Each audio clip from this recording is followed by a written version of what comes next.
ادھروں تے ادھر اس کیمرے نال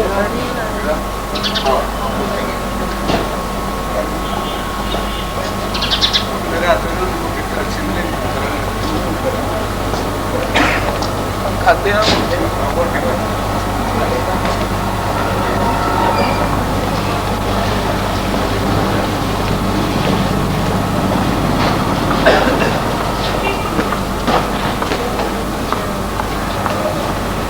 ادھر پانی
بسم اللہ الرحمن الرحیم. عزیزان گرامی قدر سلام و رحمت. ہم اپنی اس خوش نصیبی پر جس قدر بھی نازاں ہو کم ہے کہ ہمیں آج 16 دسمبر 1983 کو ایک بار پھر اس محفل حیات بخش میں شرکت کی سعادت نصیب ہوئی ہے جس میں اس ذات اقدس و اطہر کا تذکرہ جمیلہ وجہ نشاط روح اور باعث نزہت خاطر ہوتا ہے، جس کا ظہور قدسی عالم انسانیت کی معراج کبریٰ کا مظہر ہے.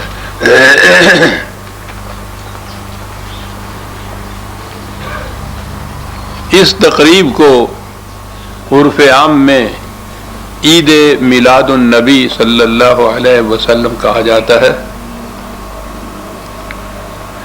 بعض حقیقت ناآشنا اور سطح بھی لوگ یہ کہتے ہیں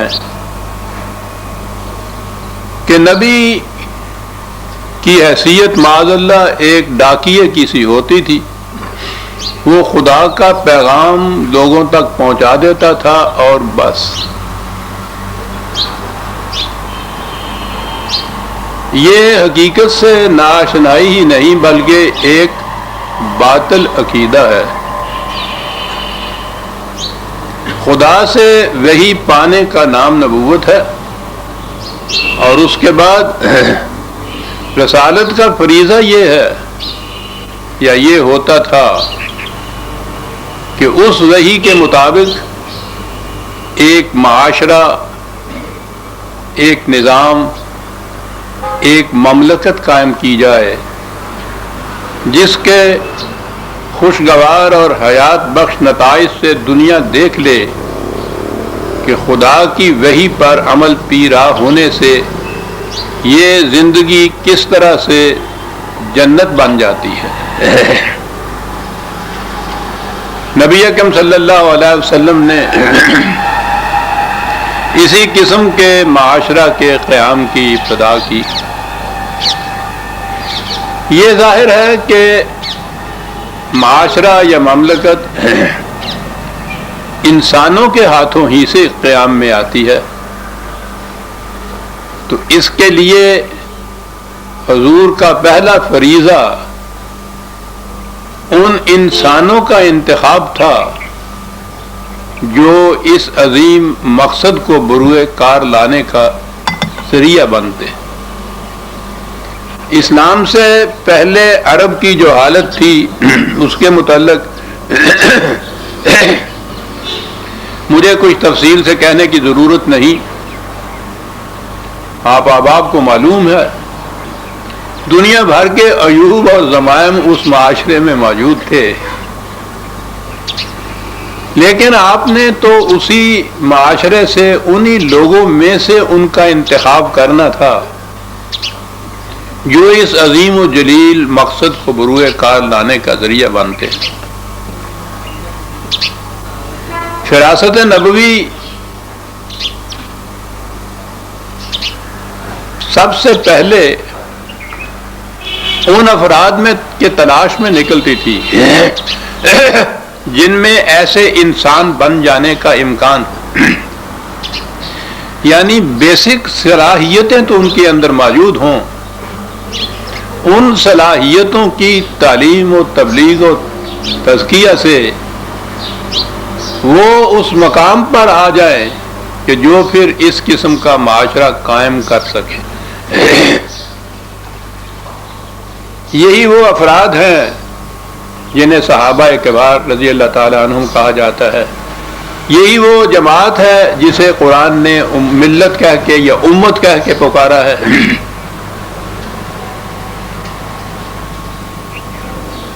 ان افراد کا مقام کیا تھا، اس کے لیے تو قرآن کریم نے بڑی تفاصیل آئی ہیں، لیکن میں ان میں سے صرف ایک مثال پیش کروں گا جس سے معلوم ہو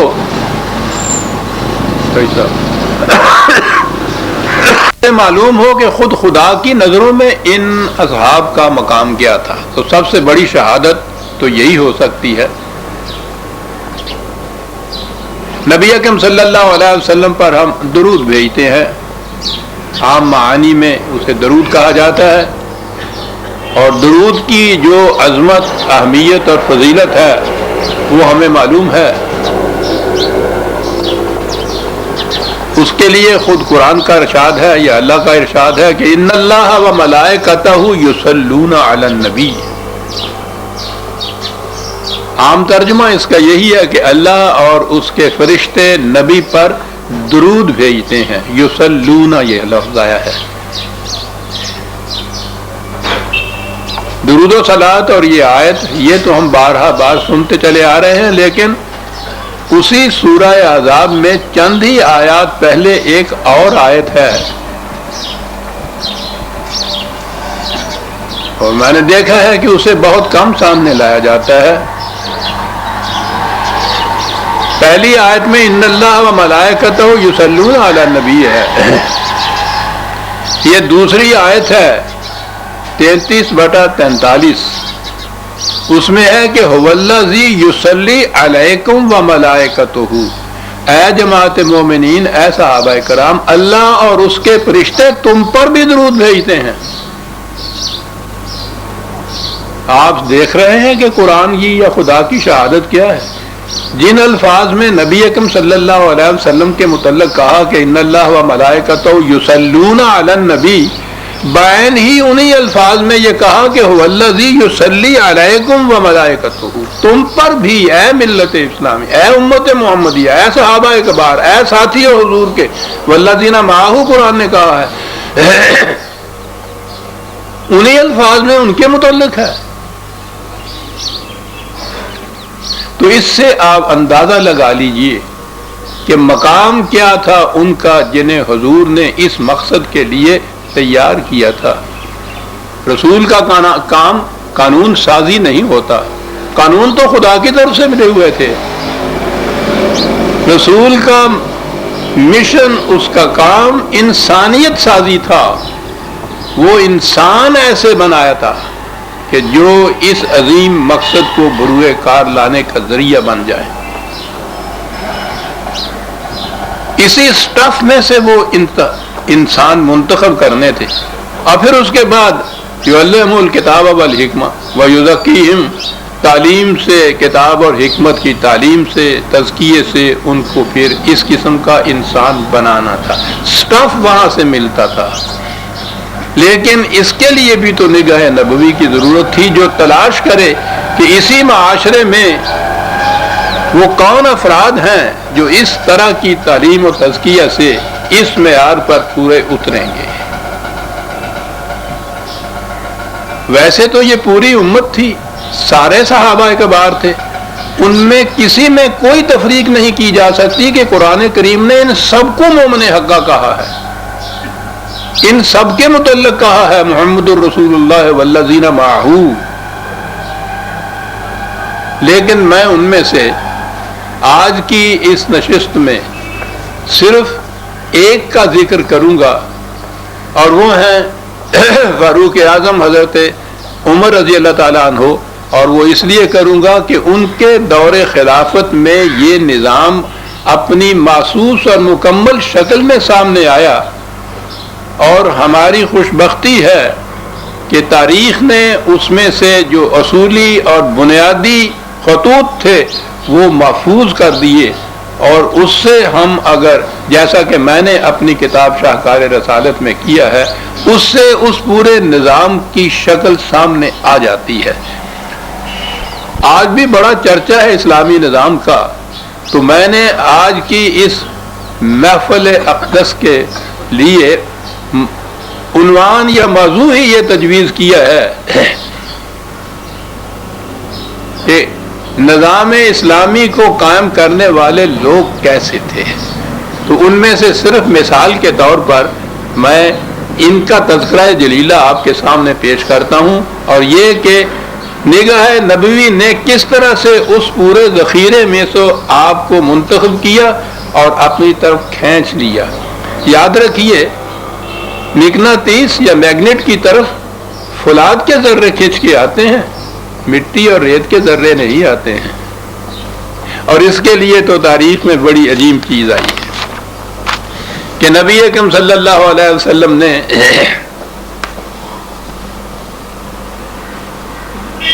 خدا سے یہ دعا کی، یہ تمام واقعات ہمارے ہاں تاریخوں میں محفوظ ہیں، خدا سے دعا کی تھی کہ یا الہ العالمین،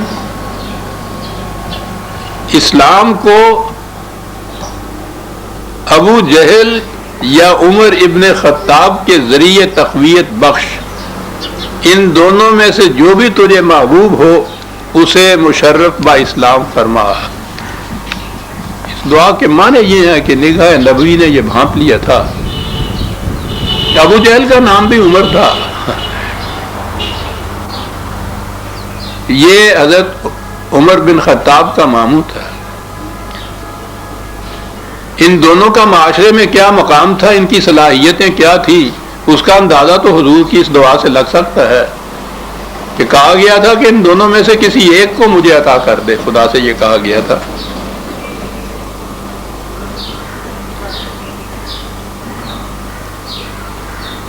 ابن خطاب کا نصیبہ یاور کر گیا، وہ کھنچ کے چلا آیا، اور اس کے بعد پھر تربیت و تعلیم نبوی سے وہ فاروق اعظم بنا کہ جو انسانیت کے سما پر درخشندہ آفتاب کی طرح چمکا، اور وہ آج تک قیامت تک اس کی روشنی رہے گی۔ ابو جہل بد نصیب رہا، ادھر نہیں آیا، جہالت کی زندگی جیا، ذلت کی موت مرا۔ تو سٹف یا صلاحیت کا مواد موجود ہو تو پھر اس کے بعد تربیت نبوی نے کیا سے کیا انہیں بنا دیا۔ ان تمام کو قرآن نے مومن حقہ کہا ہے، ان کی مغفرت، ان کے لیے جنت کا وعدہ اسی دنیا میں دے دیا ہے خدا نے۔ یہ اصحاب تھے، یہ امت تھی جو انسانیت سازی کے مقصد کو، منصب کو بروئے کار لانے کے لیے حضور نے تیار کیے تھے۔ بات یہاں سے شروع ہوئی ہے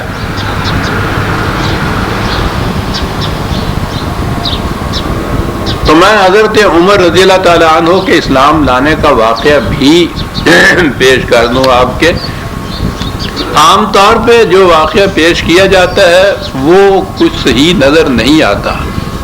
کہا یہ جاتا ہے کہ یہ سب سے بڑے دشمن تھے اسلام کے. قریش نے ندوہ میں یہ تجویز کیا کہ اس کا حل کیا ہے. یہ جو طوفان برپا ہو رہا ہے، یہ جو معاشرت کا تختہ الٹنے کی سازشیں ہو رہی ہیں، یعنی اسلام، نبی اکرم صلی اللہ علیہ وسلم کا پیغام، یہ ابتدائے مکی زندگی کا تذکرہ ہے. کوئی 5-6 سال ہی ہوئے تھے دعوت نبوی کو.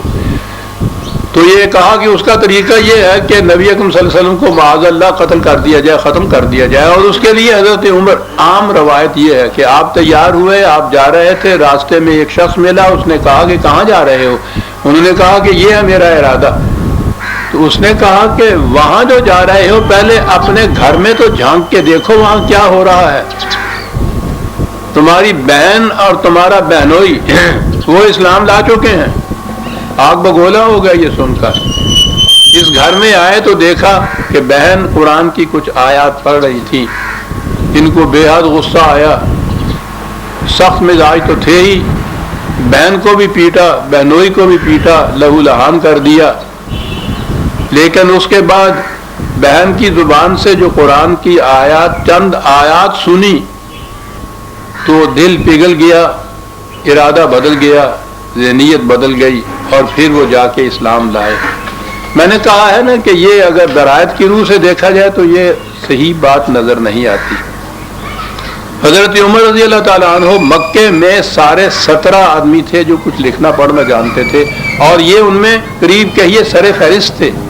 ان کی تجسس کی یہ کیفیت تھی کہ یہودیوں کے ہاں تورات تھی، انہوں نے تورات کو خود سمجھنے کے لیے عبرانی زبان سیکھی اور اس میں اتنی مہارت قائم کی کہ تورات کو براہ راست سمجھتے تھے.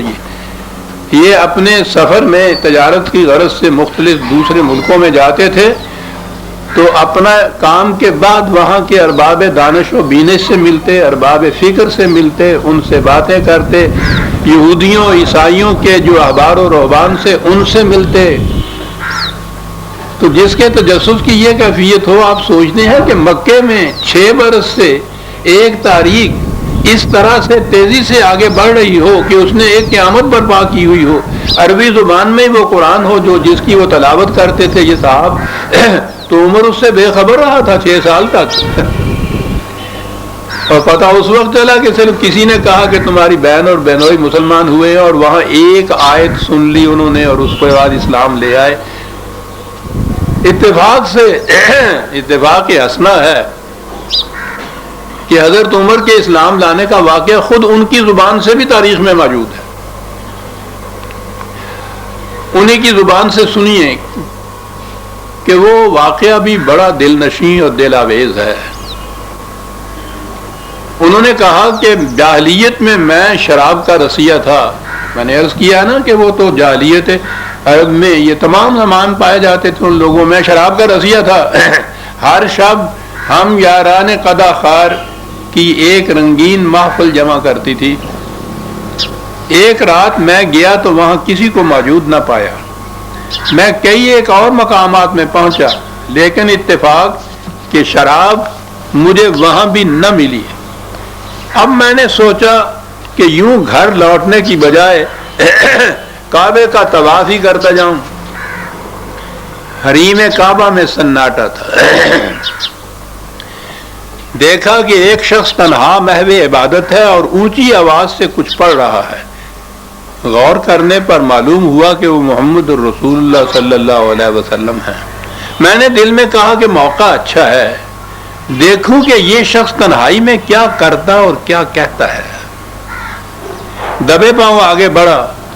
محتاط تھا کہ وہ مجھے دیکھ نہ لیں، اس لیے میں غلاف کعبہ میں چھپ گیا اور سرکتا ایسی جگہ پہنچ گیا جہاں مجھ میں اور ان میں غلاف کعبہ کے سوا کچھ اور حائل نہ تھا. آپ نبی اکرم صلی اللہ علیہ وسلم نہایت جذب و کیف کے عالم میں کھڑے قرآن مجید کی یہ آیات پڑھ رہے تھے. فلا اقسم بما تبصرون وما لا تبصرون. ان الفاظ میں کچھ ایسا بلا کا اثر تھا کہ میں نے کہا کہ قریش جو کہتی ہیں کہ یہ شخص نہایت بلند پایا شاعر ہے تو وہ ٹھیک ہی کہتے ہیں کہ اتنے میں آپ نے اگلی آیت پڑھی کہ انہ لقول رسول کریم وما ہوا بقول شاعر، یہ ایک خدا کا رسول ہے بڑا معزز، جس کی زبان سے یہ الفاظ تم سن رہے ہو وہ شاعر نہیں ہے۔ میں نے کہا کہ یہ تو اپنے شاعر ہونے سے بھی انکار کرتا ہے، تو پھر جیسا کہ قریش کہتے ہیں کہ یہ کاہن ہوگا، شاید یہ وہی ہو۔ اتنے میں میرے کان میں یہ الفاظ پڑے کہ وَلَا بِقَوْلِ كَاهِنٍ قَلِيلًا مَا تَذَكَّرُونَ، کہ یہ کسی کاہن کی بھی بات نہیں ہے، تم بہت کم غور و فکر کرتے ہو جو کچھ یہ کہتا ہے۔ قرآن کے اسلوب بیان نے مجھے حیرت میں ڈال دیا ہے۔ میں نے کہا کہ اگر یہ نہ کسی شاعر کا کلام ہے نہ کاہن کا تو پھر یہ ہے کیا؟ میرے دل کی اس بات کا جواب ان الفاظ میں ملا جو اس سے آگے آپ نے تلاوت فرمایا کہ تنزیل من رب العالمین، یہ رب العالمین کی طرف سے نازل شدہ وحی ہے، یہ کسی شاعر اور کاہن کا کلام نہیں ہے۔ آپ یہ پڑھتے جا رہے تھے اور مجھ پر ایک عجیب و غریب کیفیت طاری ہوتی جا رہی تھی۔ یہ آیات ہیں جی 69 بتا 38 43 کی، اگر آپ نے لکھنا ہے تو 69/38-43 میں نے لکھا ہے شاہکار رسالت میں کہ بھیگی ہوئی رات، تاروں کی چھاؤں، حریم کعبہ اور اس میں کامل سکوت، اس سکون افزا ماحول میں خود صاحب قرآن صلی اللہ علیہ وسلم کی زبان اقدس سے قرآن کی آیات کی نشید روح پرور کشف و محویت کے ان تمام عناصر کے حسین امتزاج نے وہ کیفیت پیدا کی جو ابن خطاب کے فکری ارتقاء کے سدرۃ المنتہا تک پہنچنے کا موجب بن گئی۔ یہ وہ مقام تھا جس کے متعلق اقبال نے کہا ہے کہ افلاک سے آتا ہے نالوں کا جواب آخر، کرتے ہیں خطاب آخر، اٹھتے ہیں حجاب آخر، خلوت کی گھڑی گزری، جلوت کی گھڑی آئی، چھٹنے کو ہے بجلی سے آغوش صحاب آخر۔ انہوں نے لکھا ہے کہ رسول اللہ قرآن پڑھتے جا رہے تھے اور میں بے اختیار روتا جا رہا تھا، یہاں تک کہ آپ نے نماز ختم کر لی اور گھر جانے کے ارادے سے روانہ ہوئے۔ میں بھی دبے پاؤں آپ کے پیچھے ہو لیا، گھر کے نزدیک پہنچے تو میں قریب ہو گیا۔ آپ نے آہٹ پا کر مڑ کر دیکھا تو مجھے پہچان لیا اور پورے دبدبے کے ساتھ کہا ابن خطاب تم ایسے وقت میں یہاں کیسے؟ آپ کے سامنے اس وقت ابن خطاب نہیں تھا۔ 3 دن پہلے جو آپ نے دعا مانگی تھی اس کی قبولیت محسوس پہ کر میں سامنے تھی۔ ابن خطاب نے کہا کہ یہ گواہی دینے کے لیے کہ آپ خدا کے سچے رسول ہیں۔ اس پر حضور نے خدا کا شکر ادا کیا اور میرے سینے پر ہاتھ رکھ کر میرے لیے ثبات و استقامت کی دعا مانگی، اور اس طرح سے وہ عمر جو خود ان کے الفاظ میں شراب کی تلاش میں نکلا تھا، وہ احدیت اور وحدانیت کے شراب کے نشے میں کیفیتوں کو ساتھ لیے ہوئے واپس مڑا۔ میں نے لکھا ہے کہ 100 سالہ دور چرخ تھا، ساغر کا ایک دور نکلے جو میں کدے سے تو دنیا بدل گئی، اور عمر کی دنیا بدلنے سے ساری دنیا کے اندر ایک انقلاب آ گیا۔ عزیزان انتخاب کے بعد آپ نے جو پہلا ہی خطبہ ارشاد فرمایا اس کی تفصیل بھی ہمیں تاریخ میں مل گئی۔ آپ نے یہ کہا کہ لوگوں میں تمہیں میں سے ایک انسان ہوں۔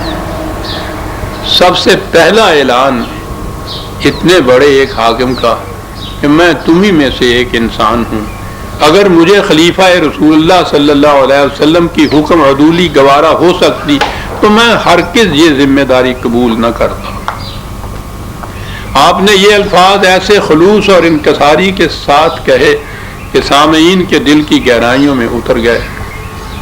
چنانچہ انہوں نے محسوس کیا کہ حضرت ابوبکر صدیق رضی اللہ تعالیٰ عنہ نے جو کہا تھا کہ خلافت کی ذمہ داریاں عمر کی سختی کو نرمی سے بدل دیں گی، وہ درست تھا۔ مشہور تھے یہ اپنی سختی اور درستی میں۔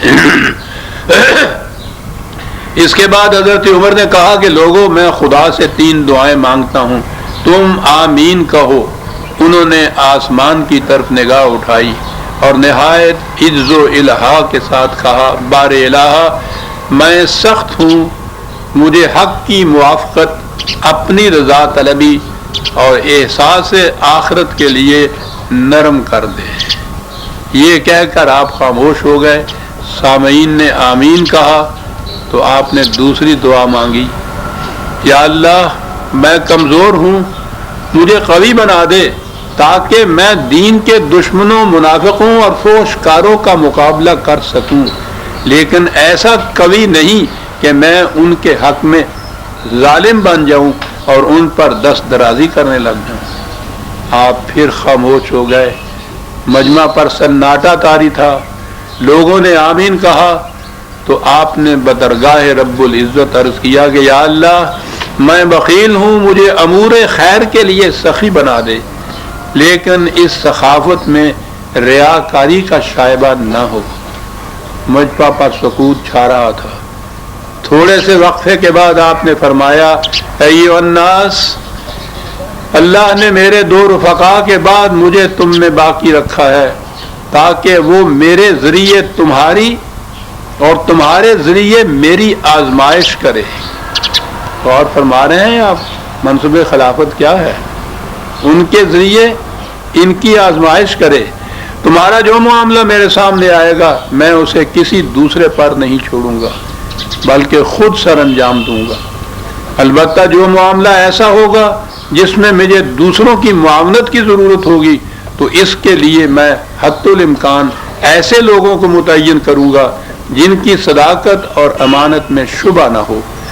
اگر وہ لوگ صحیح راستے پر چلیں گے تو میں ان کے ساتھ نیک سلوک کروں گا، اگر غلط رویہ اختیار کریں گے تو انہیں عبرتناک سزا دوں گا۔ اور آپ نے اس کے بعد سامعین سے کہا کہ قرآن پڑھا کرو، اسی سے تمہاری قدر و منزلت ہوگی، اور اسی پر عمل کرو تاکہ تم حامل قرآن ہو جاؤ۔ اپنے آپ کا وزن کرو اس سے پیشتر کہ تمہارا وزن خدا کرے۔ قیامت کے دن کے لیے اپنے آپ کو تیار کرو جب خدا کے سامنے پیش کیے جاؤ گے اور تمہاری کوئی بات پوشیدہ نہیں رہے گی۔ ایک دوسرے خطبے میں بھی آپ نے یہ کہا کہ اے لوگو، تمہارے معاملات کی ذمہ داری میرے کندھوں پر رکھ دی گئی ہے۔ تمہیں معلوم ہونا چاہیے کہ میری وہ سختی نرمی میں بدل گئی ہے، لیکن ان لوگوں کے لیے بدستور قائم ہے جو ظلم اور زیادتی سے کام لیں۔ رہے وہ لوگ جو امن و سلامتی سے رہتے اور جرأت ایمانی رکھتے ہیں تو میں ان کے لیے سب سے زیادہ نرم ہوں۔ اگر کوئی شخص کسی کے ساتھ ظلم و زیادتی کرے گا تو میں اسے اس وقت تک نہیں چھوڑوں گا جب تک اس کا ایک رخسار زمین پر ٹکا کر دوسرے رخسار پر اپنا پاؤں رکھ دوں تاکہ وہ حق کے سامنے سے پر انداز ہو جائے۔ لیکن اس تمام سختی کے باوجود میں اہل حق کے لیے خود اپنے رخسار زمین پر رکھ دوں گا۔ پہلے ہی خطبے میں یہ اعلان فرمایا گیا تھا۔ انتخاب کے بعد سب سے پہلا سوال یہ آتا تھا کہ خلیفے کا سارا وقت مملکت کے لیے اور نظام کے لیے وقف ہو جائے گا، اس کے کھانے پینے کا انتظام کیا ہوگا؟ جسے کہتے ہیں کہ سربراہ مملکت کا وظیفہ کیا ہونا چاہیے۔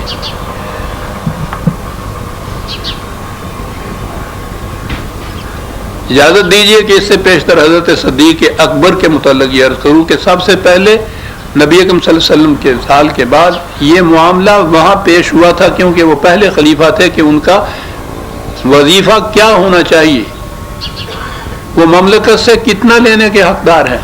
مختلف تجاویز پیش ہوئی تو آپ نے کہا کہ یہ میرا معاملہ ہے، اسے میں ہی طے کروں گا. اور اس کے بعد کہا کہ میرا وظیفہ وہ ہوگا جو مدینے میں ایک مزدور کی کم از کم مزدوری ہے. کہا کہ اس میں گزارا کیسے ہوگا؟ کہا کہ جس طرح اس کا گزارا ہوتا ہے. کہا کہ اگر گزارا نہ ہوگا، سوچئے عزیز مان، سنیے عزیزان مان کیا فرما رہے ہیں. کہا اگر گزارا نہیں ہوگا تو میں اس مزدور کی اجرت زیادہ کر دوں گا تاکہ اس کے صدقے میں میرا وظیفہ زیادہ ہو جائے.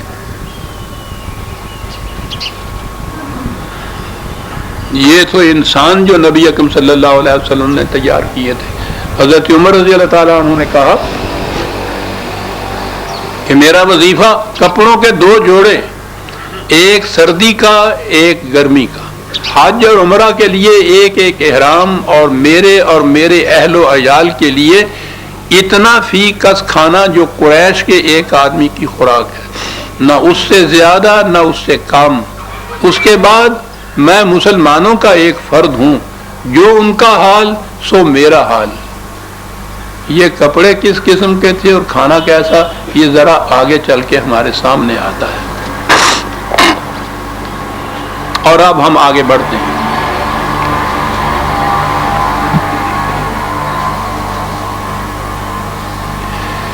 اسلامی مملکت کی بنیادی خصوصیت کے متعلق اقبال نے اپنے ایک شعر میں اس جامعیت سے اسے سامنے پیش کر دیا ہے کہ میں سمجھتا ہوں کہ اس سے جامع کوئی اور تفصیل نہیں ہو سکتی. اس کے متعلق انہوں نے کہا ہے کہ اس مملکت میں کس دریں جا سائل و محروم نیست، عبد و مولا حاکم و محکوم نیست. اس میں نہ کوئی محتاج ہوگا، نہ کوئی مانگنے والا ہوگا، نہ کوئی بھوکا ہوگا. اس میں نہ کوئی حاکم ہوگا، نہ کوئی محکوم ہوگا. غور فرمایا آپ نے؟ اسے اسلامی مملکت کہتے ہیں. نبی اکرم صلی اللہ علیہ وسلم نے فرمایا تھا نا کہ جس بستی میں رات کو ایک شخص بھی بھوکا سو جائے، اس بستی سے خدا اپنی حفاظت کا ذمہ داری اٹھا لیتا ہے. وہ مملکت اسلامی نہیں رہتی کہ جس میں ایک فرد بھی رات کو بھوکا سو جائے. تو اس میں سائل و محروم نہیں. اور اگلی چیز جو کہی گئی ہے کہ اس میں نہ کوئی حاکم ہوتا ہے نہ محکوم ہوتا ہے. یہ محکومیت ہی تو ہے جو انسانیت کی ذلت کا باعث بنتی ہے. اس میں حاکم صرف خدا کی ذات ہوتی ہے. یہ جنہیں ہم حاکم یا خلفاء یا امیر المومنین کچھ بھی کہیے، اس نظام کے قائم کرنے کے ارباب اقتدار، ان کا کام خدا کے قوانین کو نافذ کرنا ہوتا ہے. خود قوانین بنا کر ان کے ذریعے حکومت نہیں کی جاتی. اس باب میں حضرت عمر رضی اللہ تعالیٰ عنہ کے بہت سے ارشادات ہیں جو ہمارے سامنے آتے ہیں. انہوں نے حضرت سعد بن ابی وقاص کے نام اپنے ایک مکتوب میں ایک ایسا فقرہ لکھا تھا جس میں فلسفہ سیاست و اخلاق کی ساری تفصیل سمٹ کر آ گئی ہے. آپ نے لکھا تھا، اور سے سننے کی چیزیں عزیزان مان، کہ اگر تم یہ جاننا چاہتے ہو، یعنی وہ گورنر تھے ایک صوبے کے، اگر تم یہ جاننا چاہتے ہو کہ اللہ کے ہاں تمہارا مقام کیا ہے تو یہ دیکھو کہ اللہ کی مخلوق تمہیں کیسا سمجھتی ہے. اچھی طرح جان لو کہ اللہ کے ہاں تمہارا مرتبہ وہی ہے جو مخلوق کے ہاں ہے. اور فرمایا کیسا معیار ہے. اور اس کے بعد حضرت عمر بن عاص کے نام ایک مکتوب میں لکھا تھا کہ تم اپنی رعایا کے لیے ایسے بن جاؤ کہ اگر تم رعایا ہو تو تم چاہو کہ تمہارا امیر ایسا ہونا چاہیے. حضرت عمر کے یہ اصول بڑے ہی جامع ہیں، نظر آتے ہیں. مجھے معلوم ہوا ہے کہ تم مجلس میں تکیہ لگا کے بیٹھتے ہو. ایسا ہرگز نہ کرو، عام لوگوں کی طرح بیٹھا کرو. انہی کے نام ایک اور خط میں لکھا کہ یاد رکھو جب حاکم بگڑ جاتا ہے تو رعایا بھی بگڑ جاتی ہے. سب سے بدبخت وہ انسان ہے جس کی وجہ سے اس کی رعایا بدبخت ہو جائے. ایک دفعہ فرمایا کہ وہی حکومت درست رہ سکتی ہے جس میں نرمی تو ہو لیکن کمزوری کی وجہ سے نہیں، اور جس میں سختی تو ہو لیکن استبداد اور جبر کی بنا پر نہیں۔ کمزوری کے بغیر نرمی اور جبر و استبداد کے بغیر قوت، یہ ہے اسلامی مملکت کی حد امتیاز۔ ایک خطبے میں ارشاد فرمایا کہ جو شر پیدا کر کے غالب آیا وہ غالب نہیں مغلوب ہے، جس نے ناجائز طریق سے کامیابی حاصل کی وہ کامیاب نہیں ناکام ہے، جس میں تکبر ہو سمجھ لو کہ وہ احساس کمتری میں مبتلا ہے۔ 1300-1400 سال پہلے آج سے عرب کی سرزمین میں جو تاریخ کہلاتی تھی، آپ ان اصولوں کو ذرا دیکھیے تو صحیح۔ اس 1500 سال کے عرصے میں بھی علماء مدن اور سیاست ان پر ایک لفظ کا اضافہ نہیں کر سکے۔ احساس کمتری میں مبتلا ہے، یہ سائیکالوجی کی آج کی تحقیق نظر آ رہی ہے۔ اس زمانے میں کہا جا رہا ہے کہ جس میں تکبر ہو سمجھ لو کہ وہ احساس کمتری میں مبتلا ہے۔ ایک دفعہ ایک گورنر نے کہا تھا کہ میں جا رہا ہوں، مجھے کوئی ہدایت دیجئے کہ میں کس قسم کے لوگ اپنے ساتھ وہاں ملاؤں جو اس ذمہ داری کو پوری طرح سر انجام دے سکے۔ انہوں نے کہا کہ اصولاً 2 نقطے یاد رکھو، ایسے لوگ جو طاقتور ہوں لیکن خائن ہوں، کرپٹ ہوں، ان کو نہ ساتھ لینا، اور نہ ہی انہیں ساتھ رکھنا جو دیانت دار تو ہوں لیکن کمزور ہوں۔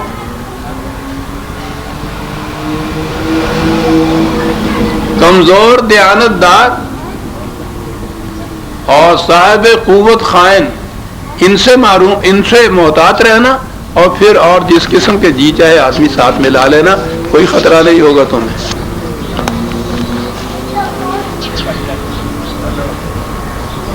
ایک دفعہ ایک گورنر تھے حضرت عمیر بن سعد، انہوں نے اپنے ہاں ایک خطبے میں یہ کہا، عزیزان من میں چلتے چلتے یہ عرض کر دوں، یہ جو خطبہ اور ممبر اور مسجد کی چیزیں ہیں نا، ہمارے ہاں تو یہ صرف جمعے میں کھڑے ہو کے ایک رسم ادا کی جاتی ہے نا۔ خطاب کے معنی یا خطبہ کے معنی ایڈریس کرنا ہوتا تھا۔ اس زمانے میں یہی جو ارباب اقتدار تھے، گورنر تک، خلیفۃ المسلمین تک، یہ خطاب کیا کرتے تھے امور مملکت اور حکومت کے متعلق لوگوں سے۔ یہ خطبہ کہلاتا تھا، یہ مسجد میں ہوتا تھا، یہ ممبر پہ کھڑے ہو کے ہوتا تھا۔ انہوں نے حضرت سعد نے کہا کہ جب تک اسلام میں حکومت کا زور ہے وہ ناقابل شکست رہے گا، لیکن حکومت کے زور کا مطلب تلوار سے قتل کرنا اور تازیانے مارنا نہیں، بلکہ حق کے ساتھ فیصلہ اور انصاف کے ساتھ مواخذہ کرنا ہے۔ حضرت عمر نے یہ سنا تو فرمایا کہ سعد میرے قریب ہوتا تو اس کے مشورے میرے لیے کس قدر مستفید ہوتے۔ اور ان کا واقعہ ایک ذرا آگے چل کر میں آپ کے پیش کروں گا۔ حکومت کے یہ چند اصول انہوں نے بیان فرمائے۔ اس کے بعد یہ دیکھا، بلکہ یہ بتایا کہ کس شخص کو قابل اعتماد سمجھنا چاہیے، اس لیے کہ قابل اعتماد ساتھی ہیں جو اس نظام کو قائم اور مستحکم رکھ سکتے ہیں۔ ایک دفعہ ایک شخص آپ کے پاس آیا، کسی معاملے میں آپ نے اس سے کہا کہ کوئی ایسا شخص لاؤ جو تمہاری تائید کرے لیکن اسے قابل اعتماد ہونا چاہیے۔ اس نے ایک شخص کا نام لیا کہ میں اسے لاتا ہوں۔ آپ نے کہا کہ تم نے کبھی اس کے ساتھ سفر کیا ہے؟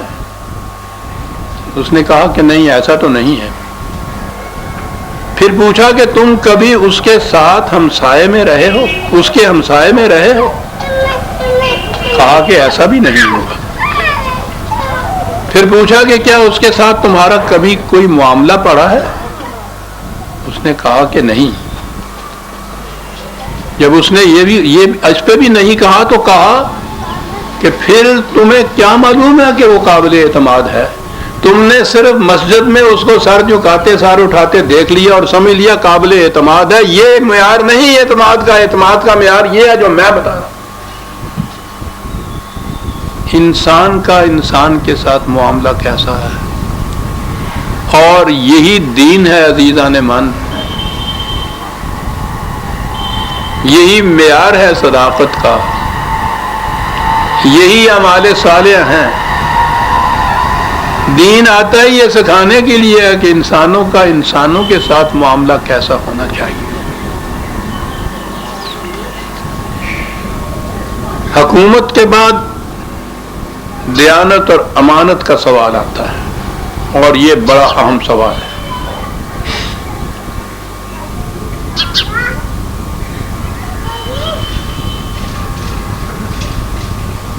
ایک دفعہ آپ سے کسی نے پوچھا کہ خلافت اور ملوکیت میں کیا فرق ہے؟ آپ نے فرمایا کہ میں تو اتنا ہی جانتا ہوں کہ خلیفہ سے پوچھا جائے گا، بڑی توجہ کی ضرورت ہے، 4 لفظ ہیں عزیزان من، خلیفہ سے پوچھا جائے گا کہ کہاں سے لیا اور کہاں خرچ کیا۔ اگر وہ اس سوال کے جواب میں خدا کو مطمئن کر دے گا تو خلافت ہے، ورنہ ملوکیت ہے۔ اور یہ در حقیقت تفسیر تھی حضور نبی اکرم صلی اللہ علیہ وسلم کے اس ارشاد گرامی کی، جس میں آپ نے فرمایا تھا کہ سربراہ مملکت کی حیثیت ایک خزانچی کی ہوتی ہے، اس کے پاس ڈھیروں مال جمع رہتا ہے، لیکن سب اس لیے کہ جہاں تقسیم کرنے کا اسے خدا نے حکم دیا ہو وہ وہاں تقسیم کرے، اور اس میں سے اپنے لیے صرف اپنے روزینے کے لیے لیے۔ یہ اصول ہے اس دور کے جو حضرت عمر رضی اللہ تعالیٰ عنہ کا عہد فاروقی کہلاتا ہے۔ آپ غور فرمائیے کہ یہ کوئی عارضی اور ہنگامی باتیں نہیں ہیں، اصل الاصول ہیں یہ سیاست مدن کے، اور اسی سے یہ معلوم ہو جاتا ہے کہ یہ وہ عناصر ترکیبی ہیں جن کے امتزاج سے ایک اسلامی مملکت وجود میں آتی ہے۔ یہ سب چیزیں ایک جگہ جمع ہوں تو اسے اسلامی مملکت کہیں گے۔ آگے چلیے، دیانت اور امانت کی اس دور کی بے شمار مثالیں تاریخ میں ہمیں ملتی ہیں۔ میں ایک مثال پیش کرتا ہوں۔ ایک دن بیت المال کا خزانچی کہیے، وہ جھاڑو دے رہے تھے تو اس کوڑے میں جسے کہتے ہیں ایک درہم ملا، اس دور کا چھوٹے سے چھوٹا سکہ، وہ پیسہ بھی نہیں کہا جا سکتا، اس سے بھی کم سکہ۔ ہمارے ہاں تو اب پیسے کے متعلق بھی ہمارے اگلے بچوں کو پتہ نہیں یہ کیا ہوتا ہے، ہمیں تو دمڑیوں کا بھی پتہ ہے، اور میں نے تو کوڑیوں کو بھی بطور سکے کے رواں دیکھا ہے، خریدی یہ چیزیں ان سے۔ تو درہم اس دور کا چھوٹے سے چھوٹا سکہ تھا، وہ کوڑے میں سے ملا، اتفاق سے حضرت عمر کے گھرانے کا ایک چھوٹا سا بچہ وہاں کھڑا تھا، اس نے وہ اٹھا کے اسے دے دیا اور گھر چلا گیا۔ ابھی پہنچا ہی تھا کہ بلاوا آ گیا خلیفۃ المسلمین کا کہ حضرت عمر یاد فرماتے ہیں، کامتے ہوئے گئے۔ آپ نے چھوٹتے اس سے کہا کہ بھائی، میں نے تمہارے ساتھ کون سی زیادتی کی تھی جو تم نے اس طرح سے مجھ سے بدلہ لینا چاہا؟ کہا جی میں نے کیا کر دیا؟ کہنے لگے کہ تم نے بیت المال کا ایک درہم عمر کے گھرانے کو بچے کو دے دیا۔ قیامت میں جب یہ لفظ سنی عزیزان من، یہ نہیں کہا جب خدا مجھ سے پوچھے گا، کہا کہ قیامت میں جب قوم یا امت محمدیہ مجھ سے پوچھے گی اس درہم کے متعلق تو میں کیا جواب دوں گا؟ تم نے کیا ظلم کر دیا مجھ پر؟ ایک درہم کوڑے میں سے نکلا ہوا بچے کے ہاتھ میں دیا گیا۔ جب امت محمدیہ مجھ سے پوچھے گی، اس میں بڑا فرق ہے۔ آگے چل کے تاریخ میں آتا ہے ہمارے ہاں کہ ایک شخص نے بیت المال کے مال کے متعلق کہا تھا کہ یہ تو خدا کا مال ہے۔ صحابہ میں سے ایک نے کہا تھا کہ متعین بات کرو، خدا کا مال کہہ کے تم ذمہ داری سے چھوٹنا چاہتے ہو کہ کوئی پوچھنے والا ہی نہیں ہے یہاں، یہ قوم کا مال ہے اور قوم کا حق ہے کہ تم سے پوچھے۔ یہ تھی تعلیم و تربیت نبوی نبی اکرم صلی اللہ علیہ وسلم۔ دیانت اور امانت کی بات ہو رہی تھی۔ ایران فتح ہوا، مدائن دارالخلافہ تھا۔ ایران میں صدیوں کی تہذیب تھی، تمدن تھا، سلطنت تھی۔ اس دور میں دو ہی تو سلطنتیں اور تہذیبیں تھیں، ایران کی تہذیب اور روما کی تہذیب۔ تو جب یہ وہاں فتح ہوا ہے ایران اور پھر مدائن بھی فتح ہوا، تو وہاں سے جتنا کچھ مال غنیمت انہیں ملا ہے، عربوں نے اپنے کبھی خواب میں بھی وہ کچھ نہیں دیکھا ہوگا۔ تو پھر داسی نے اپنے یہاں جو کہا ہے تانا دے کے ان کے متعلق کہ زے شیر شتر خوردن و سوس مار، اونٹنی کا دودھ پینے والے اور گو کا گوشت کھانے والے یہ ہیں عرب، کھجوروں کی گٹھلیوں پر گزارا کرنے والے۔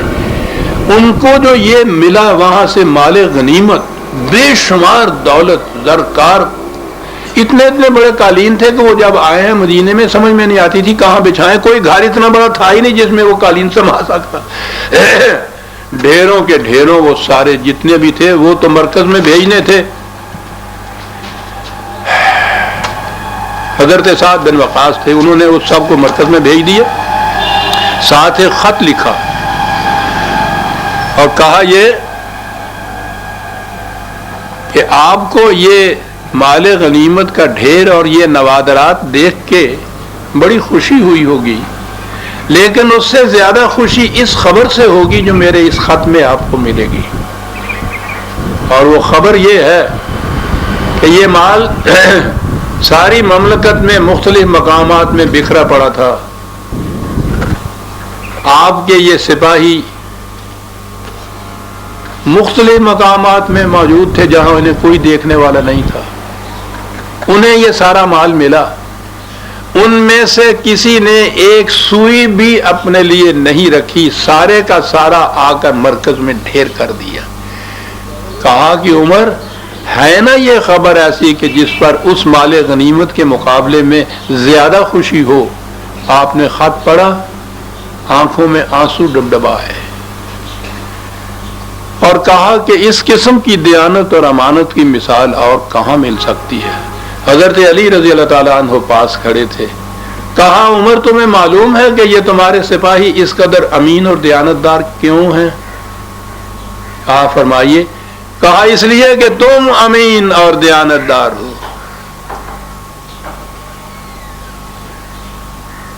یہ سربراہ ہے کہ جس کا کردار ساری رعایا کے کردار میں جھلکتا ہے۔ جب حاکم بگڑتا ہے تو رعایا بھی بگڑ جاتی ہے، جب وہ سنورتا ہے تو رعایا بھی سنور جاتی ہے۔ تمہارے سپاہی اس لیے امین اور دیانتدار ہے کہ تم امین اور دیانتدار ہو۔ اقبال کا جو شعر میں نے پڑھا تھا اس کا پہلا مصرع تھا، کس دریں جا سائل و محروم نیست۔ اس میں اس مملکت میں کوئی محتاج نہیں ہوگا، کوئی بھوکا نہیں ہوگا، کوئی سائل نہیں ہوگا، کوئی مانگنے والا نہیں ہوگا، محتاج نہیں ہوگا۔ اور اس کی وجہ یہ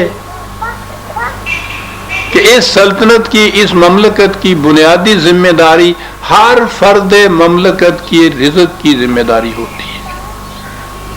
معاشرے کے ہر فرد کا رزق، اس کی روٹی جسے ہم عام الفاظ میں کہتے ہیں، اس کا بہم پہنچانا معاشرے کی ذمہ داری، اس نظام کی ذمہ داری ہوتی ہے۔ وہ یہ مینز آف لائیولیہڈ جو ہے، ذرائع جو ہے رزق کے، وہ تو خدا کے دیے ہوئے ہیں. زمین ہے، اس میں سے پیداوار ہوتی ہے، اسی میں سے معدنیات نکلتی ہیں. سورج کی روشنی، یہ ہوا، یہ پانی، یہ تو خدا کی طرف سے مفت ملا ہوا ہوتا ہے. اس نظام کا فریضہ یہ ہوتا ہے کہ اس کا انتظام اور تقسیم اس طرح سے کرے کہ نہ کسی کے پاس ضرورت سے زائد رہے، نہ کسی کی ضرورت رکی ہوئی رہے. اسے نظام ربوبیت کہتے ہیں، اور یہ اس مملکت کا بنیادی فریضہ ہوتا ہے. وجہ جواز یہ ہوتی ہے اس کی، اگر یہ نہ ہو تو وہ مملکت اسلامی نہیں کہلا سکتی.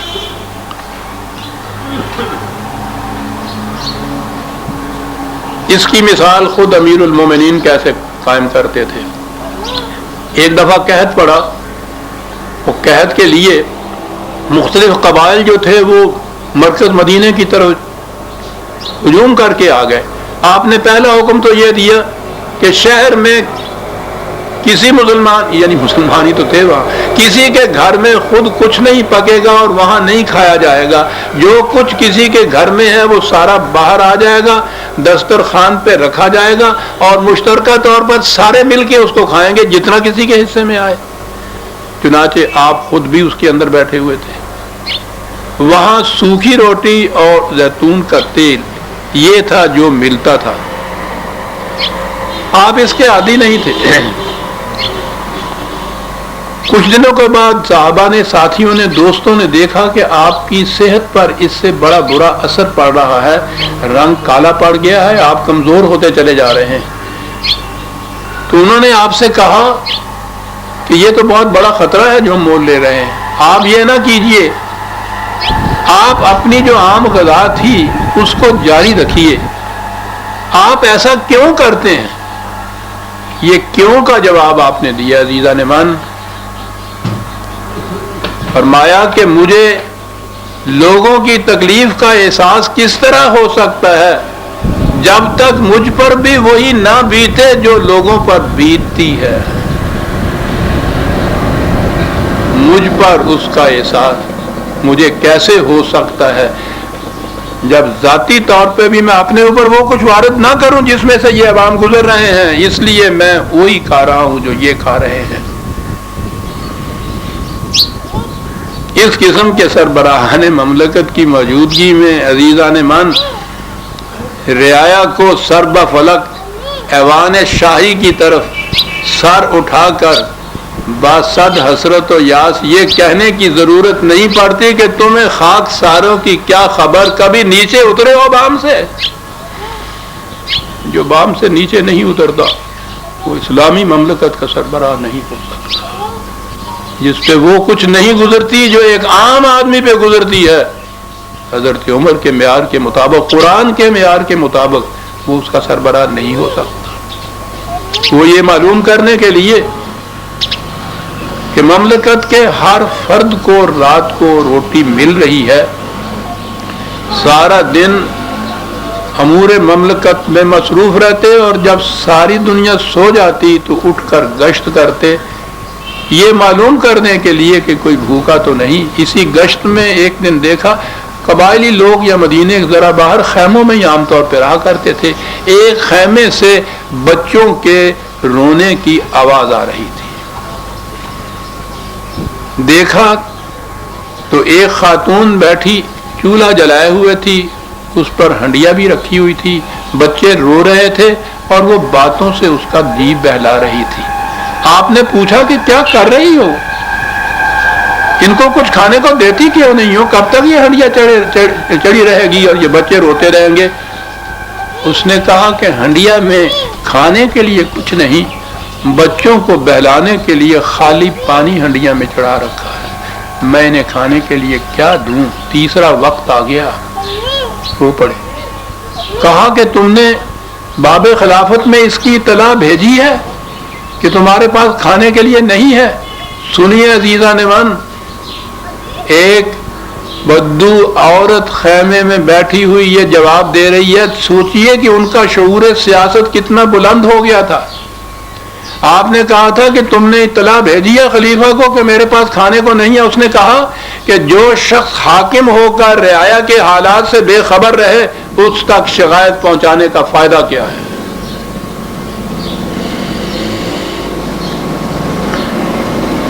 خاموشی سے پلٹ آئے, بیت المال سے آٹا, گھی, کھجوریں, ضروری چیزیں لی.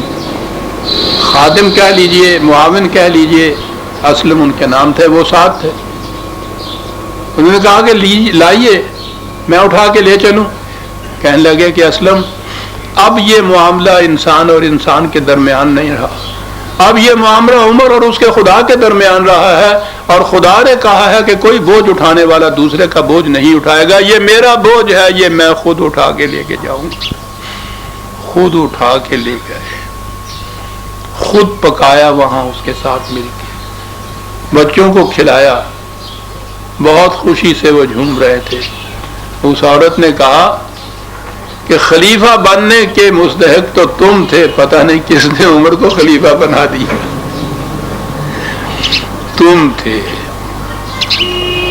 یوں تعارف ہوتا ہے ان لوگوں کا. میں نے کہا تھا نا کہ جو آپ نے کہا تھا کہ 2 وقت کی روٹی یہ وظیفہ ہوگا میرا, وہ روٹی کس قسم کی تھی؟ ایک دفعہ کوفے کا ایک عامل وہ آیا, آپ نے بلا لیا, کھانا کھا رہے تھے. اب اس کے لیے لفظ ہمارے ہاں کھانا ہی ہے, اور لفظ کیا ہے؟ ویسے ہمارے ہاں تو پنجاب میں کھانا نہیں کہتے, روٹی کہتے تھے. تو جو بھی تھا وہ کھا رہے تھے آپ. اس نے دیکھا گورنر تھے کہ آپ جو کی روٹی کھا رہے ہیں. عربوں کے ہاں گیہوں کی روٹی کو عیش کہتے تھے. عیاشی کے معنی تھے گیہوں کی روٹی کھانا, یہ اس لفظ کے معنی یہ ہیں. اس نے کہا کہ آپ جو کی روٹی کھا رہے ہیں, اب تو مملکت میں باہر سے اتنا گیہوں آ جاتا ہے کہ آپ کو تو کم از کم مل جائے. آپ نے کہا کہ فرقت جتنا اقتدار مجھے حاصل ہے تم جانتے ہو کسی اور کو حاصل ہے؟ اس نے کہا بالکل نہیں, اس لیے تو میں پوچھتا ہوں. کہنے لگے ٹھیک ہے, تو یہ عدم اقتدار نہیں جس کی وجہ سے تم یہ دیکھ رہے ہو. مجھے اس وقت اس کا یقین ہے کہ مملکت کے ہر فرد کو جو کی روٹی مل رہی ہے. کیا تم مجھے یقین دلا سکتے ہو کہ مملکت کے ہر فرد کو گیہوں کی روٹی مل رہی ہے؟ عمر گیہوں کی روٹی اس دن کھا سکتا ہے جس دن اسے یقین ہو کہ ہر فرد کو گیہوں کی روٹی مل رہی ہے. اسلامی مملکت, اسلامی نظام عزیزان ماں, یہ شہادت گاہ الفت میں قدم رکھنا ہے. لوگ آسان سمجھتے ہیں مسلمان ہونا.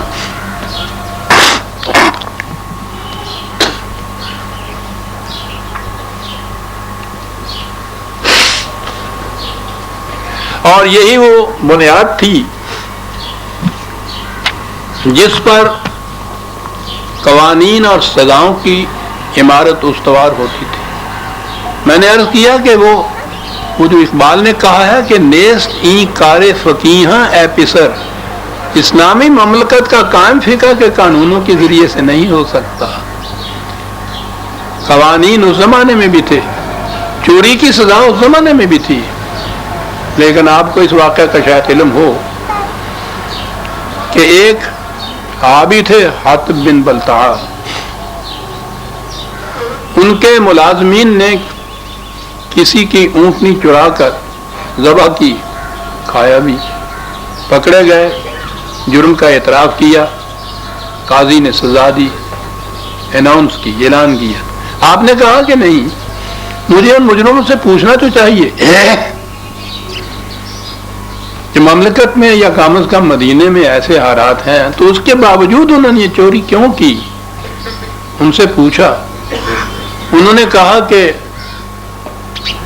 ہمارے آقا کی کیفیت یہ ہے کہ وہ کام تو ہم سے پورا لیتا ہے لیکن کھانے کو اتنا کم دیتا ہے کہ جس سے ہمارا پیٹ نہیں بھرتا, اس لیے ہم مجبور تھے اور ہم نے یہ اونٹنی ذبح کی ہے اور وہ کھا گئے ہیں. کہا کہ اچھا, وہ تمہارا اتنا نہیں دیتا تھا کہ تمہارا پیٹ بھر جائے اور اس لیے تم مجبور ہو گئے. مجرموں کو تو آپ نے بری کر دیا کہ تم نے کوئی جرم نہیں کیا. اور ان کے مالک کو حاتب کو بلایا. اس نے کہا کہ یہ چوری کے جرم کے موجب تم ہو جنہوں نے انہیں مجبور کر دیا اس بات پر کہ وہ چوری کر کے کچھ کھائیں. اگر تم انہیں پیٹ بھر کر دیتے تو اس جرم کے اوپر مجبور نہ ہوتے، لہذا اصل مجرم تم ہو. کیونکہ یہ پہلی دفعہ اور تمہیں شاید اس علت کا علم نہ ہو، اس دفعہ تو اتنا ہی ہے کہ اونٹنی کی قیمت اس کے مالک کو دے دو. اگر آئندہ ایسا ہوا تو چور کی سزا تمہیں دوں گا، انہیں نہیں دوں گا. اصول قائم ہو گیا کہ یہ سزائیں اس معاشرے کے لیے ہیں کہ جس میں یہ تمام چیزیں ہر فرد کی ضروریات زندگی کی ذمہ داری مملکت پہ ہو اور وہ پوری کر رہی ہو مملکت. اور اس کے بعد اگر کوئی اس قسم کی چیز کرے پھر اس کا ہاتھ چھوڑ کے سر قلم کر دینا چاہیے. لیکن اگر حاتب کی طرح دے اتنا کہ وہ پیٹ نہ بھرے اس کا، اور اس کے باوجود سزا دے وہ جو حد یا حدود جسے کہا جاتا ہے، عمر تو اس کے خلاف تھا. اسلامی مملکت میں پہلی چیز یہ ہوگی کہ وہ ذمہ داری مملکت پوری کرتی ہے یا نہیں پوری کرتی. مملکت کے واجبات جو ادا کرنے ہوتے ہیں، ایک دفعہ ایک آزاد شدہ غلام آپ نے دیکھا کہ وہ چلا جا رہا ہے بیت المال کی طرف. آپ نے کہا کہ میں نے تمہیں پہلی دفعہ دیکھا ہے، کہاں جا رہے ہو؟ کہنے لگے میں ابھی آیا ہوں، ابھی آزاد ہوا ہوں، تھوڑے دن ہوئے ہیں. تو مملکت کے جو کچھ واجبات، کوئی ٹیکس وغیرہ جو عائد کیا ہوا ہوگا انہوں نے، وہ ادا کرنے جا رہا ہوں.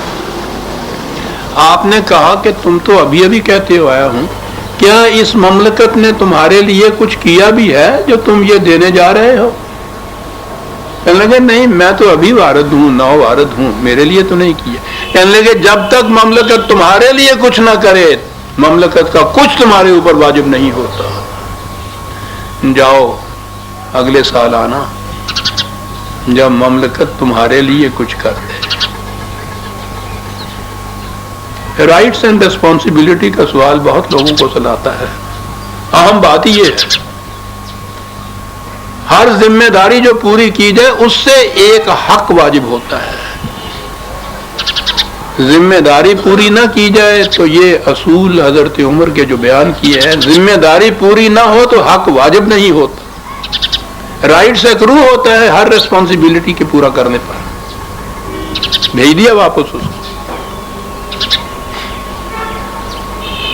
ایک قبیلے کو بھوک کے زمانے میں کچھ کھانے پینے کو دیا، ساتھ بھی دیا.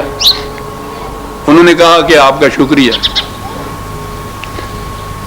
آپ نے کھڑا کر لیا اس کو، کہا کہ یہ شکریہ کس بات کا ادا کیا؟ جو کچھ میں نے تمہیں دیا ہے وہ نہ عمر کا تھا نہ عمر کے باپ کا تھا، تمہارا تھا، میرے پاس امانت تھی، میں نے اپنی امانت واپس دے دیا. امانت واپس لیتے وقت شکریہ نہیں ادا کیا کرتے. میں نے کچھ کیا ہو تو اس کا شکریہ بھی ادا کرو. اور دوسروں سے کچھ کہنے سے پہلے اپنے گھر والوں کو بھی ہدایت کیا کرتے تھے. جب لوگوں کو کسی بات سے منع کرتے تو اپنے گھر والوں کو جمع کر کے ان سے کہتے کہ میں نے لوگوں کو فلاں فلاں بات سے منع کیا ہے، یاد رکھو لوگ تمہاری طرف اس طرح دیکھ رہے ہیں جس طرح پرندہ گوشت کی طرف دیکھتا ہے. اگر تم بچو گے تو وہ بھی بچیں گے، اور اگر تم پھنسو گے تو وہ بھی پھنسیں گے. اگر تم میں سے کسی نے ان باتوں کا ارتکاب کیا تو خدا کی قسم میں اپنے ساتھ تمہارے تعلق کی وجہ سے تمہیں دگنی سزا دوں. اب تمہیں اختیار ہے، جو چاہے حدود سے تجاوز کرے، جو چاہے ان کے اندر رہے.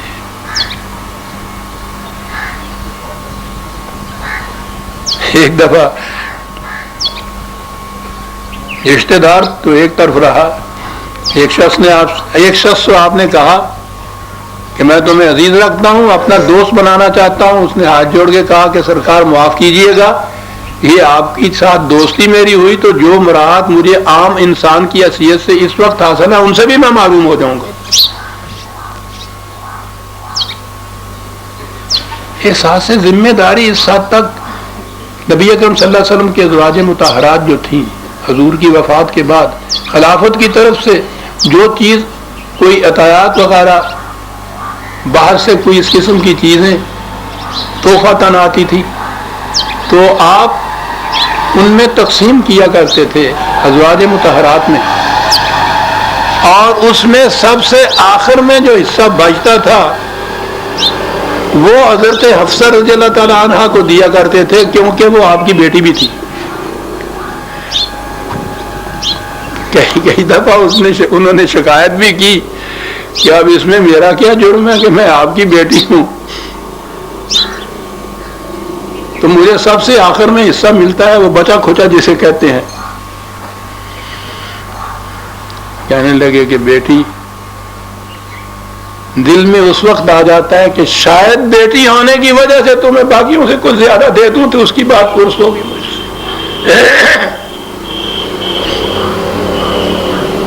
ہاں عزیزان من، میں یہ کہہ رہا ہوں کہ آج یہ افسانے سے نظر آتے ہیں، افسانے نہیں حقیقتیں ہیں۔ ہم سے نہ پوچھئے، غیر مسلم مستشرقین نے اس دور کی جو تاریخیں لکھی ہیں اس میں انہوں نے اپنی تحقیق سے یہ کچھ لکھا ہے۔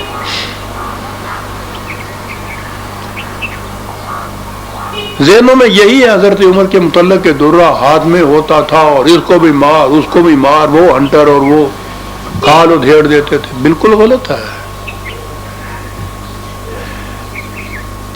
اقبال نے تربیت یافتگان نبوی کے متعلق یا مومن کے متعلق ایک چیز لکھی ہے، بڑی عجیب بات ہے۔ تنے پیدا کن از مشت غبارے، تنے محکم تارا سنگی اثارے، جسم پیدا کر چٹان کی طرح مضبوط، ایسا ہونا چاہیے۔ درون او دل درد آشنا ہے، اور اس پیکر کے اندر ایک غم خار اور درد آشنا دل ہونا چاہیے، جوئے در کنارے کو سارے، جس طرح سے اسی پہاڑی میں سے ایک خوبصورت حسین ندی بہ رہی ہوتی ہے۔ بڑی عمدہ تشبیہ ہے۔ عمر ایک چٹان تھے یقیناً، اشداء علی الکفار قرآن بتاتا ہے، رحماء بینہم بھی ساتھ اس کے بتاتا ہے۔ وہ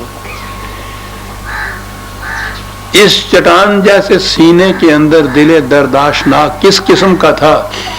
ایک دفعہ ایک شخص کو گورنر مقرر کر رہے تھے،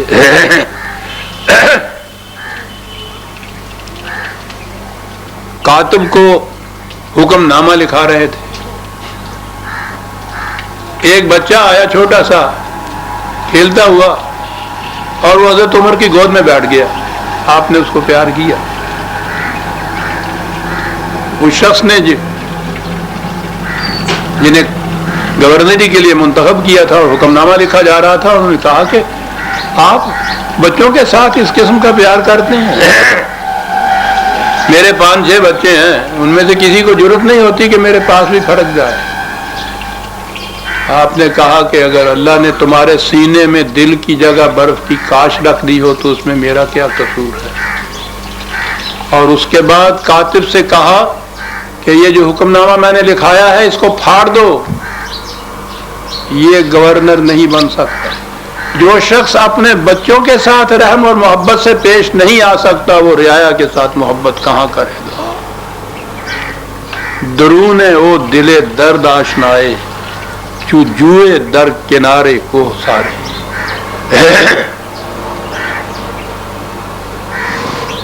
شگفتہ مزاجی بھی تھی۔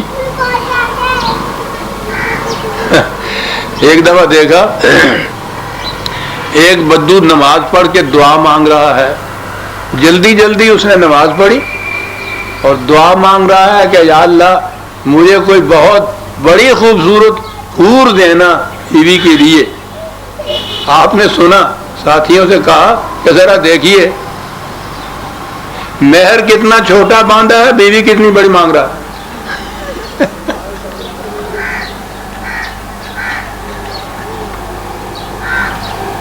یہ جو ہمارے ہاں اب درویشوں اور فقیروں اور اولیاء اللہ کی بات ہے کہ صاحب ساری دنیا کی نعمتیں ٹکرا کر گودڑیوں میں بدل کرتے تھے، جھگیوں میں وہ رہتے تھے، کاٹ کی روٹی وہ کھاتے تھے. ایک دفعہ ایک کسی قسم کا کوئی دیکھا، اس نے ایسی شکل بنا رکھی ہوئی تھی، پکڑ لیا گلے سے اور لفظ ہے کیوں ہمارے دین کا گلا گھونٹ رہا ہے؟ یہ خانقاہیت اسلام نہیں ہے، یہ عیسائیت ہے. اس میں دنیا کی زینتیں کسی نے حرام نہیں کی ہوئی، اور اپنے تہمت پر کی 11 پیوند لگے ہوئے تھے. انہوں نے کہا یہ بات کہا کہ اس لیے کہ اس کی قیمت بیت المال سے ادا ہوتی ہے، اس لیے پیوند لگے ہوئے ہیں. زینت حرام نہیں ہے. اسلامی مملکت ہی نہیں، اسلام من اسلام کا بنیادی اصول احترام آدمیت ہے. قرآن کریم میں ہے کہ وَلَقَدْ كَرَّمْنَا بَنِي آدم. ہم نے ہر انسانی بچے کو انسانی بچہ ہونے کی جہت سے واجب و تکریم پیدا کیا ہے. وہ عزت کا مستحق ہے صرف انسان ہونے کی جہت سے. اقبال نے کہا ہے نا کہ برتر از گردو مقام آدم است، اصل تعظیم احترام آدم است. کوئی ایسی بات جس سے کسی انسان کی تذلیل ہوتی ہو وہ قرآن کی روح سے سنگین ترین جرم ہے کہ جسے خدا نے واجب التکریم بنایا ہے کسی انسان کو کیا حق حاصل ہے کہ اس کی تذلیل کرے. تذلیل کہاں تک چلی جاتی تھی؟ ایک دفعہ تو حضرت عمر بن عاص نے کسی شخص کو منافق کہہ دیا تھا. حضرت عمر نے کہا کہ اس سے معافی مانگو. منافق کہنا اس کو اس کی تذلیل ہے، تم یہ نہیں کر سکتے. اگر کوئی ایسی بات ہے تو اس کی رپورٹ کرو بارگاہ میں، ہم تحقیق کریں گے. لیکن یہ اس قسم کے الفاظ استعمال کرنا تحقیر ہے. اور اس سے آگے ہے ایک بات، وہی حضرت سعد جن کے متعلق پہلے میں نے ذکر کیا ہے اشارتاً، گورنر تھے ہمس کے غالباً. ایک ذمی وہ غیر مسلم رعایا ہوتے تھی جو مسلمانوں کی مملکت کے اندر ان کی پناہ اور حفاظت میں رہتے تھے. ذمی کہتے اس لیے ان کو تھا کہ ان کی حفاظت کا ذمہ یہ مملکت رہتی تھی، اور وہ اپنے ہی مذہب پر قائم رہتے تھے، اپنے عقائد رکھتے تھے، اپنی رسومات ادا کرتے تھے. ان کو پوری آزادی تھی اور ان کی حفاظت کا ذمہ مملکت اسلامیہ لیتی تھی. ذمی کہا جاتا تھا غیر مسلم. ایک دفعہ ایک غیر مسلم ذمی کو اس کی کسی حرکت پہ کسی بات پہ وہ گورنر نے وہاں سے کہہ دیا اخذک اللہ ہو، خدا تجھے ذلیل کرے. اور اس کے بعد جب غصہ فروغ ہوا تو سیدھے باب خلافت میں پہنچے، استعفیٰ خلیفۃ المسلمین کے ہاتھ میں دیا، کہا کہ سعد اس قابل نہیں ہے کہ کوئی بھی ذمہ دار منصب قبول کر سکے، اس لیے کہ میں نے آج ایک انسان کی تذلیل کر دی. میں تیرا سمجھایا گیا. کہا کہ کوئی چھوٹی موٹی بات ہوتی تو میں اس سے سمجھتا بھی کہ میری توبہ قبول ہو جائے گی. یہ تو بنیادی چیز ہے اسلام کی. غصے میں آ کے بھی اگر میں یہ کر سکتا ہوں تو میں اس کا اہل نہیں ہوں کہ کوئی منصب اسلامی مملکت کے اندر لے لوں. غور فرما رہے ہیں عزیزان ایمان.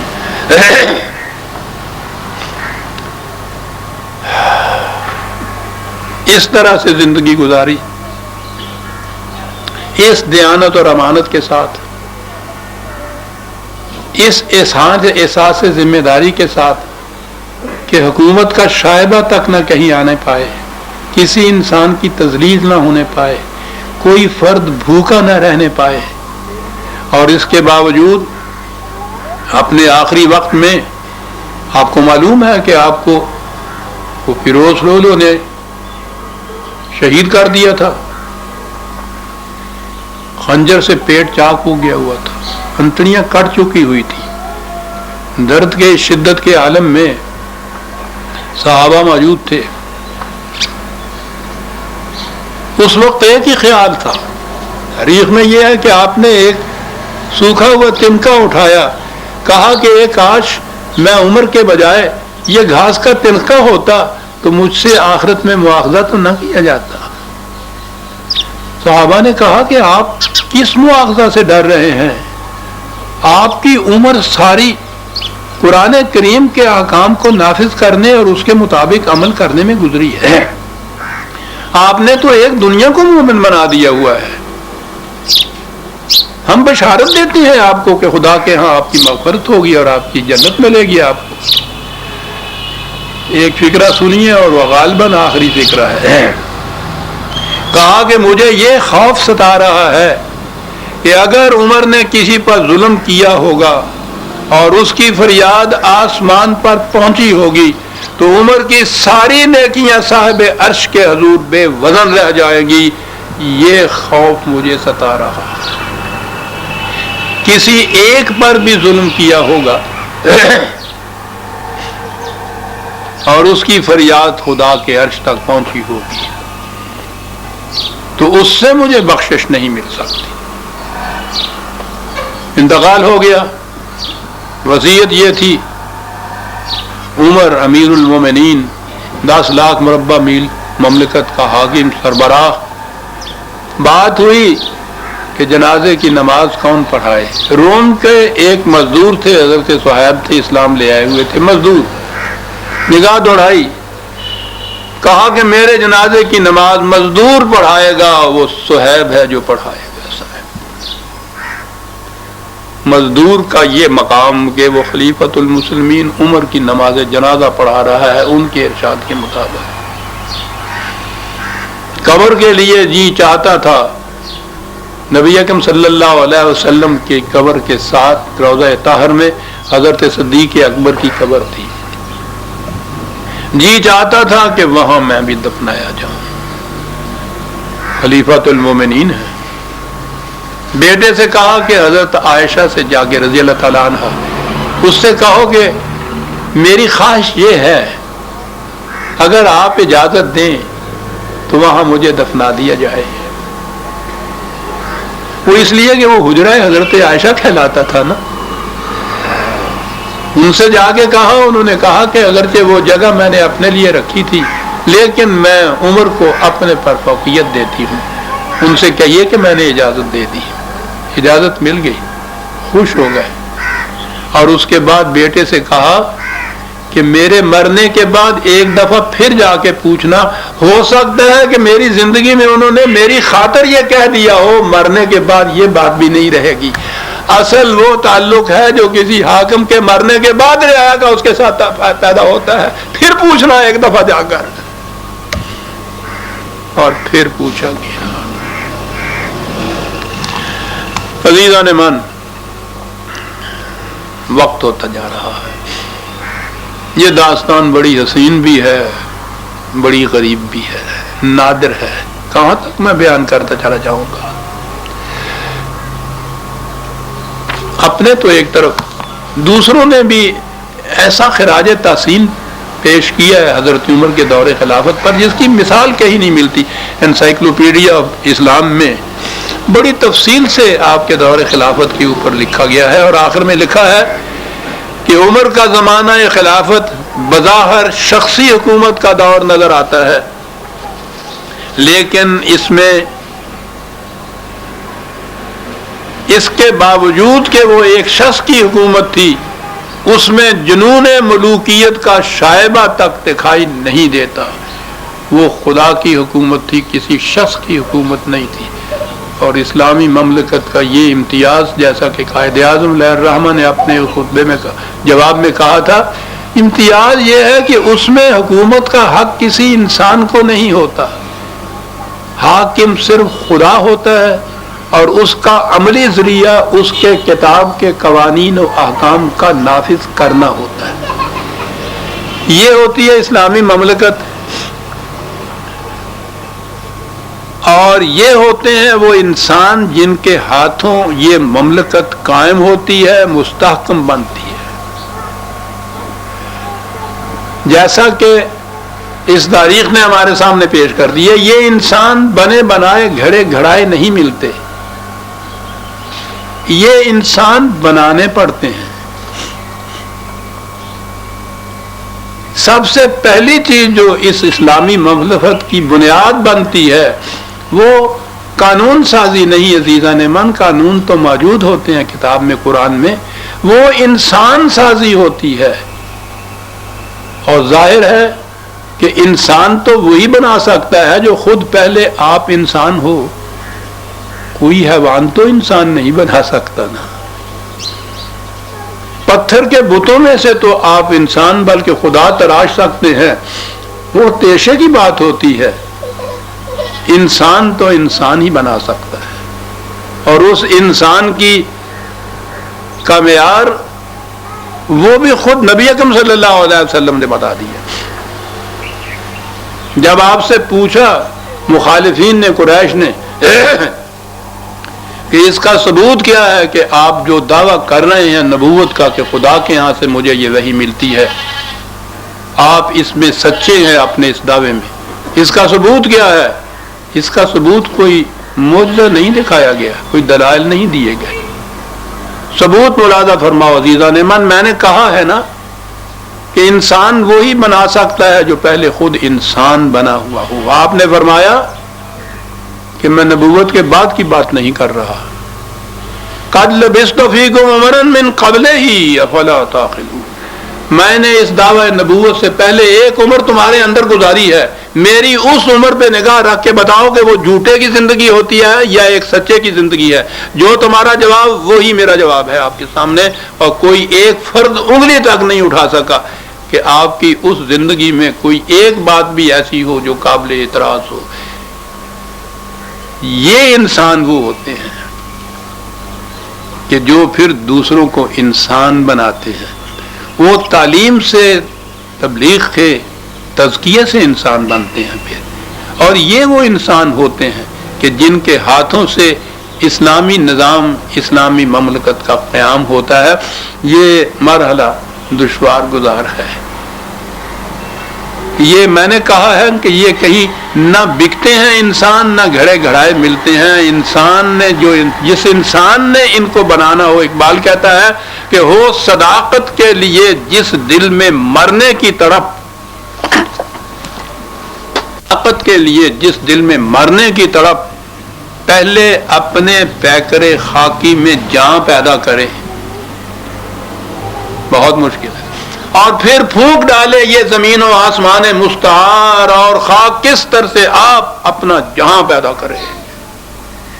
محمد الرسول اللہ والذین معہ، انہوں نے یہ کیا تھا. حضور نے ان کے پیکرے خاکی میں جان پیدا کر دی تھی. انہوں نے پھر یہ جہان مستعار، یعنی وہ جو تقلید سے رسوم، عقائد، مذاہب، جو کچھ دنیا میں چلا آ رہا تھا، سیاست، مملکت کے عروج و سوال، جتنے بھی یہ چلے آ رہے تھے، پھونک ڈالے یہ زمین و آسمان مستعار. ایک ایک کو پھونک ڈالا، اور اس خاکستر سے ایک نئی دنیا وجود میں آئی کہ جس کو اسلامی نظام یا اسلامی مملکت کہا جاتا ہے. عزیزان من، یہ ہوتی ہے خصوصیت یا جوہر اس کا کہ جو اسلامی مملکت بنانے کا دائیا لے کے اٹھا ہوگا. اور اگر یہ چیز کہیں نہ ہو تو اس کے بعد اقبال نے بڑے ہی دردناک انداز میں ایک بات کہی ہے. میں تو جب بھی اس پہ غور کرتا ہوں کانپ اٹھتا ہوں عزیزان. پھر وہی بات کہ وہ فارسی کی بات ہے، اسی میں شعر ہے. اس نے کہا کہ تا نہ داری از محمد رنگ و بو، اگر تیری شخصیت میں، تیرے کردار میں اگر محمد صلی اللہ علیہ وسلم کے جوہر کا رنگ و بو نہیں جھلک رہا کہ از درود او میں اعلیٰ نام او خدا کے لیے اس پہ درود نہ بھیج، حضور کا رنگ مالا ہو جائے گا. تیرے درود سے اس پہ درود بھیجنا ہے تو پہلے اپنے اندر اس شخصیت کی صفات حسنہ کا کچھ عکس تو پیدا کرو. جب یہ صورت ہو جائے گی، یعنی یہ کہ پھر تم بھیج سکتے ہو درود، ورنہ نہ درود بھیجو. آج درود خود میا لا نام او، میں کیا ترجمہ کروں اس کو؟ حضور کا اس میں گرامی میلا ہو جائے گا تیرے اس درود سے کہ جس درود پڑھنے والے کے اندر وہ خصوصیتیں نہیں ہیں. عزیزان من، عنوان تھا میرا آج کے خطاب کا، اسلامی نظام قائم کرنے والے. یہ ہوتے ہیں اسلامی نظام قائم کرنے والے، اور یہ ہوتی ہے وہ ہوتا ہے وہ اسلامی نظام یا اسلامی مملکت. وقت ہو گیا. آپ احباب کا شکریہ. یہ محفلیں بڑی سعادت مند ہوتی ہیں. حضور نبی اکرم صلی اللہ علیہ وسلم کے میلاد کے سلسلے میں عام طور پہ کہا جاتا ہے، میرے نزدیک کسی تاریخ کا، کسی وقت کا، کسی دن کا تعین کچھ معنی نہیں رکھتا. جب اور جہاں بھی یہ محفل ہو جس میں تذکار جلیلہ ہو محمد رسول اللہ والذین معہ کا رضی اللہ تعالیٰ عنہ ہو، وہ محفل ہزار مسرتوں اور نشاط انگیزیوں کا موجب ہوتی ہے. اللہ کا احسان ہے کہ اس نے ہمیں آج کی اس محفل میں شرکت کی سعادت نصیب کرائی. ربنا تقبل منا انک انت السمیع العلیم. شکریہ احباب.